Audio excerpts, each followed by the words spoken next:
Welcome to Paris, France. And I don't think I need to tell you that because the Eiffel Tower behind me says it all.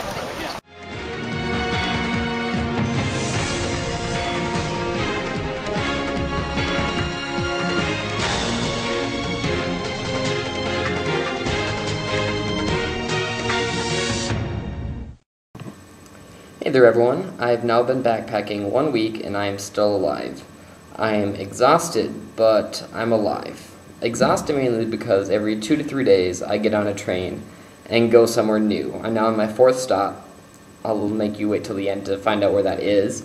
And about halfway through my stay in Paris, I was just really tired. I've been seeing a lot of things, but I was just physically exhausted. I was kind of tired of traveling on my own.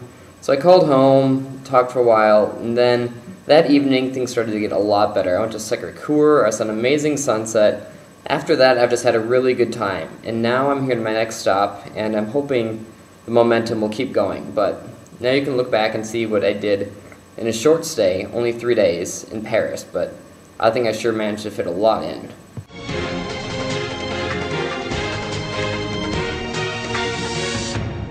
I don't know about you, but nothing quite says Paris to me like the Eiffel Tower at night.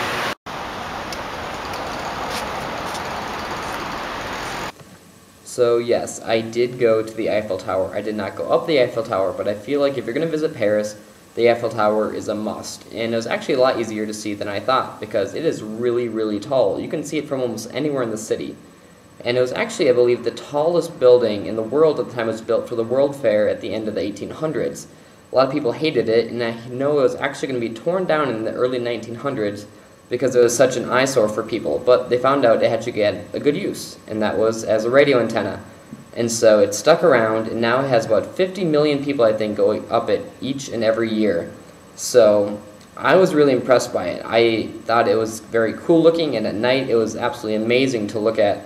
Overrated? I don't know, but I knew it was one place I had to go to, and so I think I have pictures of it from basically every angle possible.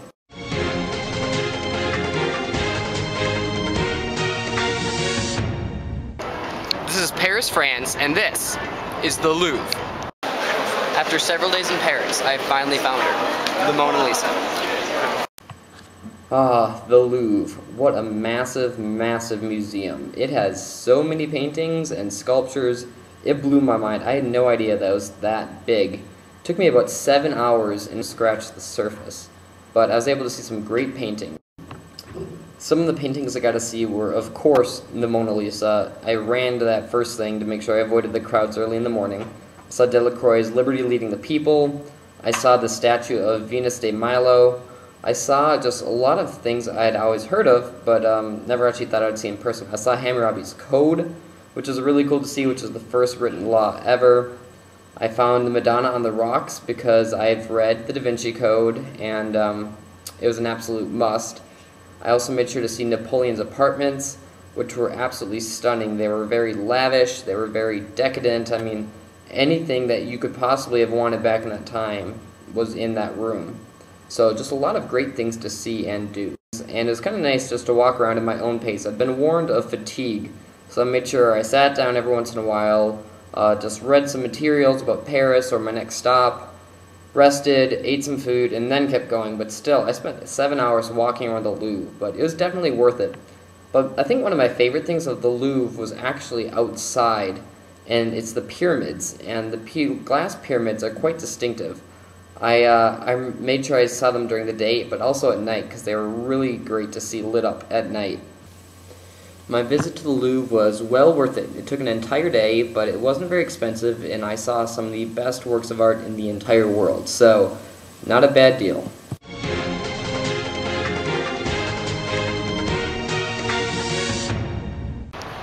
Welcome to Paris, France, home of the Notre Dame Cathedral. I'm here, but as of right now, no sign of any hunchbacks. It's a beautiful evening here in Paris, France, as I'm watching the sunset over the Eiffel Tower and the entire city of Paris from on top of the Arc de Triomph. Alright, so I'm here in the catacombs, surrounded by millions of creepy bones and skulls arranged into crosses and hearts, and it's just a really creepy place. Hey everyone, I'm pretty much now at the highest point in Paris, which is the Basilica de Sacre Cour, and I'm watching the sunset on the entire city of Paris. I also went to see a lot of other sites in Paris, because there's a ton. I saw the Cathedral de Notre Dame. I made sure to see that the first day. I also saw the catacombs, which were really interesting to walk through.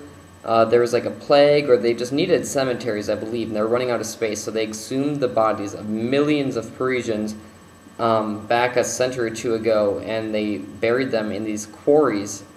And so now they were the catacombs, and I think they tried to justify themselves by just digging up these bodies, because they arranged the skulls and hearts and crosses, and it was just, I don't think it would have redeemed their purpose, in my opinion, if I was dug up for that purpose.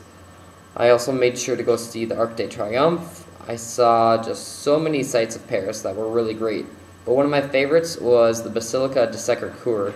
And it's basically a basilica, but everyone goes up there to watch the sunset over the entire city of Paris. So there's music playing, everyone comes out and just watches everything kind of light up in the evening. And it was a nice place to go. It was a beautiful evening, great weather, and I was tired, so I just like to sit there and watch everything unfold before my eyes.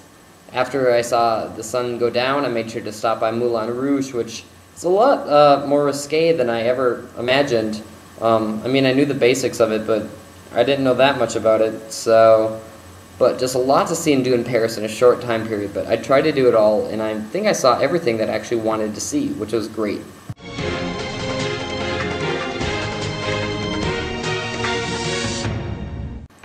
I was told that you can go cheap on a lot of things in Paris, such as sites or hotels or transportation, some things like that. But I was told don't go cheap on food because the food is great. I tried to taste as much as I could, but I don't think I did a very good job. I had crepes a lot, but I didn't actually have an authentic French meal, which was really upsetting. Still, I had my crepes, I had my creme brulee, I had a few other things along the way, but most of it was just street vendor food along the way as I was going between sites. I did have one sit-down meal where I learned that it's pretty awkward to eat by yourself in a nice restaurant. So I had like an appetizer, an entree, a dessert, one of those options, and I was eating all by myself, and I was pretty lonely.